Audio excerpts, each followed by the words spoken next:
4 दिन में हमारे लिए चैंपियंस ट्रॉफी खत्म हो गई। 19 को शुरू हुई थी, 23 को खत्म हो गई। पाकिस्तान ऑफिशियली चैंपियंस ट्रॉफी 2025 से बाहर हो गया है। न्यूजीलैंड ने बांग्लादेश को हरा दिया है। इसका मतलब यह है कि डूब मरने का मुकाम है हम लोगों के लिए। पाकिस्तान और बांग्लादेश की टीमें चैंपियंस ट्रॉफी से बाहर हो गई हैं। इंडिया और न्यूजीलैंड सेमीफाइनल्स के लिए क्वालिफाई कर चुकी हैं। 19, 20, 21, 22, 23 5 दिन में पाकिस्तान का सफर टाइम फिश ने जल्दी कर दी। एग्जिट में इतनी जल्दी बनता नहीं था। बड़ी दुआएं थी, बड़ी कोशिश थी कि बांग्लादेश न्यूजीलैंड को ये मैच हरा दे। अभी कोई चांस है नसीम भाई हमारा? है हम अभी? मेरे ख्याल की फर्स्ट अवेलेबल फ्लाइट कौन सी है? अभी तो मेरे ख्याल दुबई से अब इनको जितनी जल्दी हो सके रवाना करना चाहिए। क्या आप समझते हैं शरीफ भाई, हम डिजर्व करते थे आगे जाना? कब तक ये होता रहेगा कि बांग्लादेश जो है वो न्यूजीलैंड को मार दे? पहले होता था कि वो हॉलैंड ने भी साउथ अफ्रीका को मार दिया और हम सेमीफाइनल में पहुंच गए।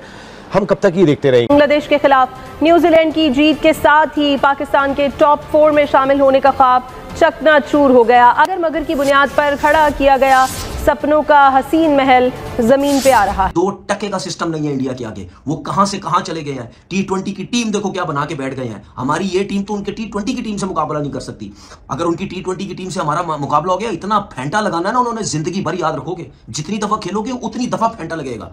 बर्बाद करके रख दिया हमारे बोर्ड ने। जो अगर मगर था वो भी उसको दफन कर दिया गया। मगर हो गया, वो सब एवरीथिंग। लेकिन यार मसला ये है कि ना, अब मुझे एक सवाल है मेरा। अभी हमारी ताज़ा इतनी अच्छी दोस्ती हुई है बांग्लादेश से। हमने हमारे जहाज गए वहां पे, तिजारत हो रही है, इतना सब कुछ हो रहा है। जरा सी दोस्ती नहीं निभा सकते थे? हार गए तो क्या हुआ? कुछ हुआ? कुछ भी नहीं। मेजबान टीम पहले ही राउंड में इवेंट से बाहर हो गई, बिना कोई मैच जीते तो कोई कयामत टूट गई। दोस्तों, पाकिस्तान की चैंपियंस ट्रॉफी शुरू होते ही खत्म हो गई और अब पाकिस्तान को चैंपियंस ट्रॉफी की होस्टिंग पूरी करनी पड़ेगी, जबकि वो इससे बाहर ही हो चुका है। पाकिस्तान और बांग्लादेश जो कि भारत के पाले में थे, यानी कि भारत के ग्रुप में थे, ये 2 स्पेशल कंट्री पहले ही राउंड में बाहर हो चुके हैं। और अब पाकिस्तानियों के और बांग्लादेशियों के विचार काफी ज्यादा मिलते नजर आ रहे हैं, क्योंकि पाकिस्तानी बांग्लादेशियों को ब्लेम कर रहे हैं कि अगर आप अच्छा परफॉर्म कर लेते तो आज ये दिन नहीं देखना पड़ता। किसी और के भरोसे कोई काम नहीं होता है मित्रों, अपने दम पे किया जाता है। और मुझे लगता है कि पाकिस्तान के क्रिकेटर्स को इस समय उनके मीडिया वाले समझा रहे हैं। हालांकि इस बार हमने इतना ज्यादा हाय हल्ला नहीं देखा है पाकिस्तान की चैंपियंस ट्रॉफी से बाहर होने को लेकर। जिस तरीके से वर्ल्ड कप में ये बाहर हुए थे तब बहुत ज्यादा रिएक्शन आया था। उसके बाद ये बड़े बड़े इवेंट में छोटी छोटी बातों पर, छोटे छोटे मैचों में पाकिस्तान बाहर। मत बोला करो हम इंडिया से अच्छे हैं, मत बोला करो। मैं आज आपको बता रहा हूँ, जीरो हैं हम, जीरो। हमारे 2% का सिस्टम नहीं है इंडिया के आगे। वो कहां से कहां चले गए हैं। T20 की टीम देखो क्या बना के बैठ गए हैं। हमारी ये टीम तो उनके T20 की टीम से मुकाबला नहीं कर सकती। अगर उनकी T20 की टीम से हमारा मुकाबला हो गया, इतना फेंटा लगाना है ना उन्होंने, जिंदगी भर याद रखोगे। जितनी दफा खेलोगे उतनी दफा फेंटा लगेगा। बर्बाद करके रख दिया हमारे बोर्ड ने, हमारे क्रिकेट बोर्ड ने इस सिस्टम को बर्बाद करके रख दिया। जो आता है, जो चेयरमैन आता है, अपने मर्जी के लोग घुसड़ता है बोर्ड के अंदर, अपनी मर्जी के लोगों को लेके आता है बोर्ड के अंदर। ये अभी से नहीं हो रहा है यार, पिछले कुछ 30-40 साल से यही सब कुछ हो रहा है। अपने मर्जी के लोग लाए जाते हैं और ऐसे ऐसे क्रिकेटर को लाया जाता है जिनको आजमा के थक चुके हैं 6-6 दफा। ठीक है, वकार यूनुस बार बार, हर आपका पाकिस्तान का क्रिकेटर कह चुका है जो उसके साथ रहा है टीम के अंदर, जब वो हेड कोच था, सब कह चुके हैं। बॉलर अच्छा था, कोच बिल्कुल फारिग है, ठीक है, उसको बार बार लाया जाता है। शोएब मलिक टीवी पे बैठा, वकार यूनुस टीवी पे बैठा, बोर्ड में नौकरियों 50-50 लाख रुपए ये लोग ले रहे हैं, बोर्ड में नौकरियां कर रहे हैं। इनको महीने का 50-50 लाख रुपए मिल रहा है। सरफराज 50 लाख रुपए, मिसबा 50 लाख रुपए, सकलैन 50 लाख रुपए बोर्ड में बैठा हुआ है और टीवी पे भी बैठा हुआ है। ये हाल चेक करो इनका। सकलैन मुश्ताक, शोएब मलिक, वकार यूनुस, ये तीनों टीवी पे बैठे हुए, और वहाब रियाज भी जो इनके ऊपर है, उसको तो इससे ज्यादा पैसे मिल रहे हैं। इन लोगों से पूछ के बंदे लगाए जा रहे हैं, ठीक है, और एक ही जगह के बंदे नजर आ रहे हैं इन लोगों को, और कहीं के नजर नहीं आ रहे। तो इससे क्या नजर आ रहा है? खुल्लम खुल्ला दोस्ती यारियां चल रही है, एक ही शहर के लोग लग रहे हैं, एक ही शहर के लोग सिर्फ क्रिकेट बोर्ड में नौकरियों पे लग रहे हैं। तो इससे क्या नजर आ रहा है कि दोस्ती यारियां चल रही है। मेरिट का सिस्टम कोई नहीं, कोचिंग कोर्सेज का पता कोई नहीं, ठीक है। 90s वाले घुसड़े हुए क्रिकेट के अंदर। मैंने पहले बोला ये 90 वाले, 92 वाले, इनको क्रिकेट से दूर कर दो, आपकी क्रिकेट सही हो जाएगी। लेकिन प्रॉब्लम यह है कि इतना मतलब वो क्या वर्ड यूज करते हैं, इतना करप्ट हो चुका है हमारा इदारा। लेकिन बात यह है कि उसको ठीक कौन करेगा? मेरिट के लोग ला ही नहीं जाते, क्योंकि वो जब काम करने की कोशिश करता है वो सबसे पहले कहता है ये 2 नंबर लोगों को फारिग करो जो मेरिट पे नहीं है। उसको काम ही नहीं करने दिया जाता ना, क्योंकि जाहिर सी बात है इतना गंद हो चुका है सिस्टम के अंदर, आप कैसे चीजें ठीक करेंगे? और वो जो सिस्टम पे लोग बैठे हुए हैं, जो नीचे डोमेस्टिक लेवल चला रहे हैं, वो वहां बैठ के अपने लोगों को घुसेड़ रहे हैं अंदर। अपने लोगों को कोचिंग स्टाफ में लाया जा रहा है, अपने लोगों को, ना उनको कोचिंग का पता है, ना कोर्सेज, ना कुछ। उसके बाद आप देख लो जितने भी कोचेज आपके पाकिस्तान टीम में आते हैं, वो पाकिस्तान टीम में पहले आ जाते हैं, कोचिंग कोर्सेज बाद में करते हैं। एनसी भाई, हम देख रहे हैं जो भी मैचेस पाकिस्तान में हो रहे हैं, फिर कराची हो, लाहौर हो या पिंडी में आज मैच खेला गया, सेंचुरी तो आती ही आती है। तो दुबई वाले मैचेस में भी आई थी, हमारे लड़कों ने नहीं की ना, तो मैं इसलिए जिक्र भूल गई हूँ मैं वो मैच। दोनों मैच हुए जो बांग्लादेश का हुआ है उसमें भी सेंचुरी हुई है, 2 सेंचुरी हुई है। जी जी, बांग्लादेश से भी हुई थी और ये पाकिस्तान और इंडिया का मैच उसमें भी सेंचुरी तो सारी जगह हो रही है। और ये हमारे लड़के नहीं कर पाए। अगर ओवरऑल पूरा टूर्नामेंट देखा जाए ना जी, तो बैटिंग पैराडाइज है, ऐसा नहीं है कि जी बॉलिंग पैराडाइज है। अगर कोई एक भी टीम अगर एक भी अपना जो से ये बॉलिंग वाला खाना टिक नहीं करती ना तो वो फंस जाती है। कि अगर एक भी उनके पास कोई हो ना कि जी हम इससे बॉलिंग करा के गुजारा कर लेंगे तो वो फंस जाती है। तो बैटिंग पिचेज है ये वाली कि जी कहीं भी आपको नहीं लग रहा कि जी बॉलर्स डोमिनेट कर रहे हैं। हाँ, कुछ जगह स्पिनर्स को देखने में आया कि जी स्पिनर्स कर रहे हैं। तो सेंचुरियां और सारों से अच्छी जो चीज है कि जो टीमें आगे आ रही हैं, जो खेल रही हैं, वो किसी एक प्लेयर पे रिलाई नहीं कर रही। सिंह भाई, आप देखिए 6 सालों में ना 9 इवेंट हम लोग 9 में से कोई भी नहीं जीते, एक भी नहीं जीता। इससे पहले 4 साल बाद आता था वर्ल्ड कप 50 ओवर का, 2 साल के बाद आता था T20। लेकिन कहीं ना कहीं टीम पहुंच जाती थी, जीत जाती। 2009 में भी जीते, फिर चैंपियंस ट्रॉफी 2009 के बाद।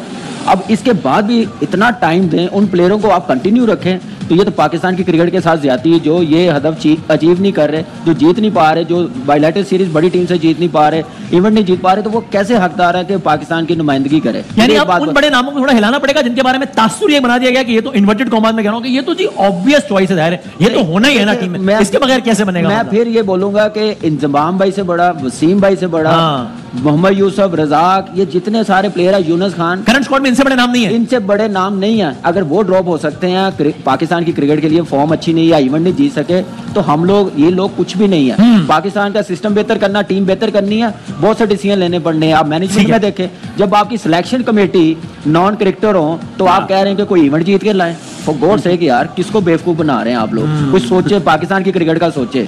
आप दें उनको जॉब्स, लेकिन आप वो ओहदा दे रहे हैं जिन्होंने टीम पाकिस्तान की बनानी है। पाकिस्तान ऑफिशियली चैंपियंस ट्रॉफी 2025 से बाहर हो गया है। न्यूजीलैंड ने बांग्लादेश को हरा दिया है। इसका मतलब यह है कि डूब मरने का मुकाम है हम लोगों के लिए। पाकिस्तान और बांग्लादेश की टीमें चैंपियंस ट्रॉफी से बाहर हो गई हैं। इंडिया और न्यूजीलैंड सेमीफाइनल्स के लिए क्वालिफाई कर चुकी हैं। शर्म आ रही है आपको? अभी आपको शर्म नहीं आएगी। आपको पता है पाकिस्तान टीम ने न्यूजीलैंड के अगेंस्ट कितनी डॉट बॉल्स खेली थी? 162।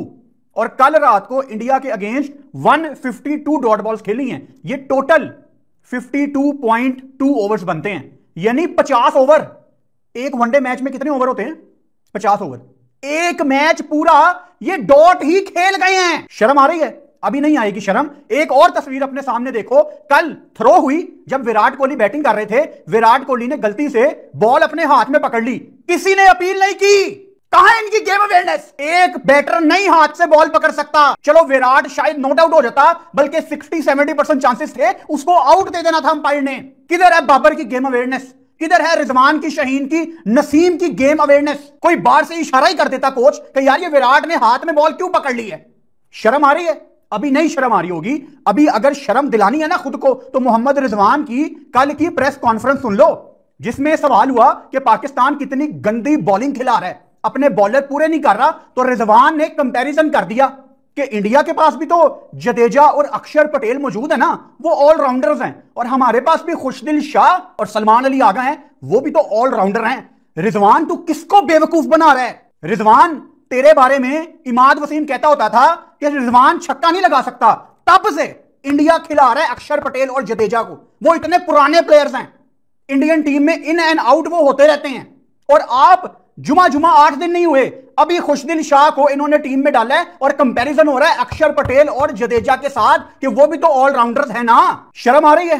अभी भी नहीं आ रही? दोबारा से उस प्रेस कॉन्फ्रेंस को रोक के प्ले कर लो। उसमें रिजवान ने, कोहली से बड़ा इंप्रेस है हमारा रिजवान। ये फैन बॉयज हैं, ये प्लेयर्स नहीं हैं। आपके पाकिस्तान 24-25 करोड़ पाकिस्तानियों के कप्तान रिजवान प्रेस कॉन्फ्रेंस में कहते हैं मैं विराट कोहली की फिटनेस से बहुत ज्यादा इंप्रेस हूं। तो जिनकी फिटनेस नहीं है पाकिस्तान टीम में विराट कोहली जैसी, वो टीम में क्यों है?